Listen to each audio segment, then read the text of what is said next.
Rotary હું સદસ્ય રાજ્ય કમિટીનો પ્રમુખ. આજે મોહરમની 9મી તારીખે આજે સમગ્ર રાજકોટ શહેરના તાજિયા ઓળમાં આવી ગયા અને એકદમ શાંતિથી એકલાસભર્યા વાતાવરણમાં અને કોમી એકતા અને ભાઈચારાના વાતાવરણમાં સદરના અને ગામના બંને તાજિયા અમન અને શાંતિ અને ભાઈચારાના વાતાવરણમાં તાજિયા બધી જગ્યાએ ફર્યા. કોઈ જાતનો પણ અનિચ્છનીય બનાવ ન બન્યો અને અલ્લાહે એની કુદરતે એની રહેમતે પણ વરસાવી દીધી અને અલ્લાહે પાછું વરસાદ પણ રહી ગયો અને લોકો શાંતિથી તાજિયાના અંદર ફર્યા અને દીદારે બધાએ કર્યા.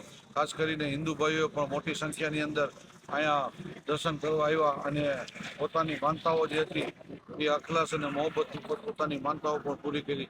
અહીંયા ખડી ચોકીની માનતા હતી, ખડી ચોકીની માનતા પણ પોતે શ્રદ્ધાથી અને આત્મથી શાંતિથી એ પોતાની માનતાઓ પણ એ પૂરી કરી.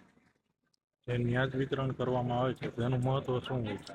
ન્યાજનું દરેક સબીલમાં જે ન્યાજ વિતરણ કરવામાં આવે છે એ બધી જગ્યાએ વેજ જ કર્યું છે. એનું કારણ છે કે અમારી સાથે હિન્દુ ભાઈઓ પણ સાથે ન્યાજ ખાઈ શકે એટલે તમામ સબીલમાં અંદર બધી જગ્યાએ ભેળ છે, પકોડા છે અને ભજીયા છે, એવી બધી વસ્તુ જે છે એ નોનવેજ કોઈ કાંઈ વેચ્યું નથી. બધે વેજીટેરિયન જ બધી જગ્યા છબીલોના અંદર આઈસ્ક્રીમ છે, એવી બધી વસ્તુ જ વેચી છે, જેથી કરીને દૂધ પડી બધા ભાઈઓ હિન્દુ મુસ્લિમ બધા ભેગા બેસી અને ખાઈ શકે એ રીતનું આયોજન કર્યું.